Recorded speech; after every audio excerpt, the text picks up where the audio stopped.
As you can see from my timeline here, my edit has progressed quite substantially. Just finishing my cup of tea just under the 2-minute mark. What I want to do now is consider our audio, so I'm going to find our cup of tea song, which is in my audio folder, and I'm going to just import the folder.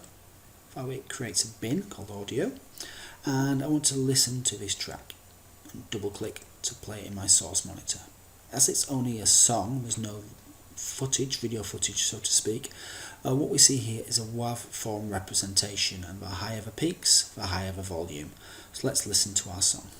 It starts quite slow, it's a laid back track, as you'd expect for a song about making a cup of tea. And we can see here it starts to peak, so I'm expecting the singing to start as soon as the playback head hits it.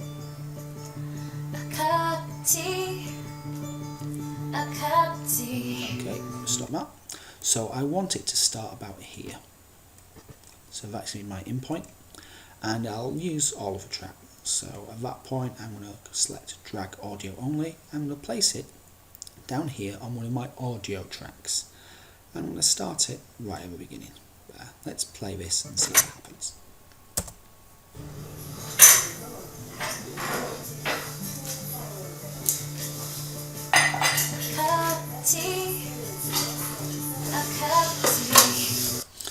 Right, I'm trying to think, to be honest. I'd mostly like for the singing to start as soon as I put my cup down.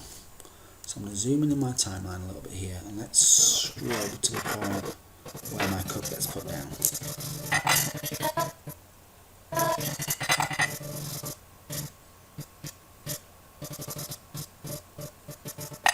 There. Now I want my WAV form, or my lyrics, to match up with that moment in time. So down here we can hit this little triangle, which is collapse or expand track, and I'm going to click it, and I'm going to grab a handle at the bottom to make our track bigger, and you can see our WAV form starting to appear, and there is where the singing starts.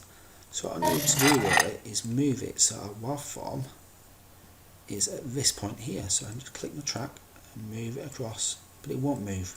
Why won't it move? Because there's nowhere for it to move to the left, because our track starts here. So what we need to do is make a bit of space, so trim our track to start a little bit later, move that along to there, and now we can trim that back. Also, let's have another listen and see what our next problem is.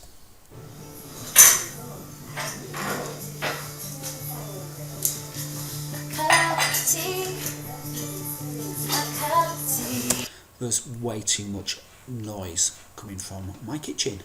So the audio, which is on tracks 1 and 2, is from the footage.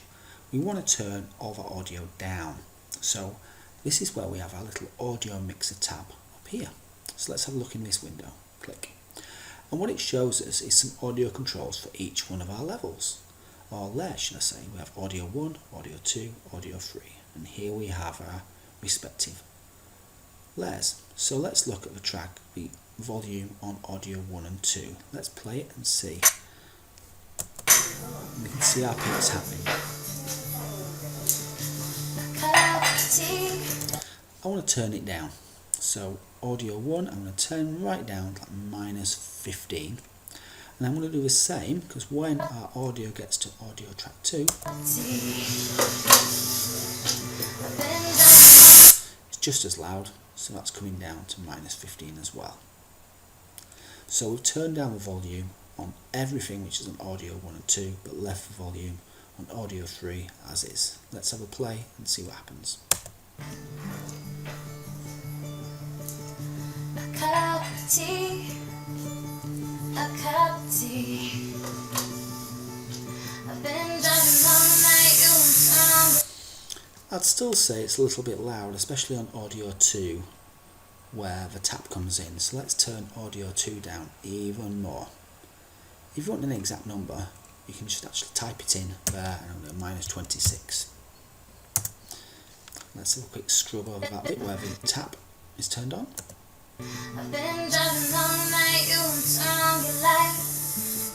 That's much much more subtle. We can also help this by turning up the audio of the song a little bit as well. So audio 3, which is where the track is, can be turned up, and I'm going to turn it +3. +3, oops, not 30, plus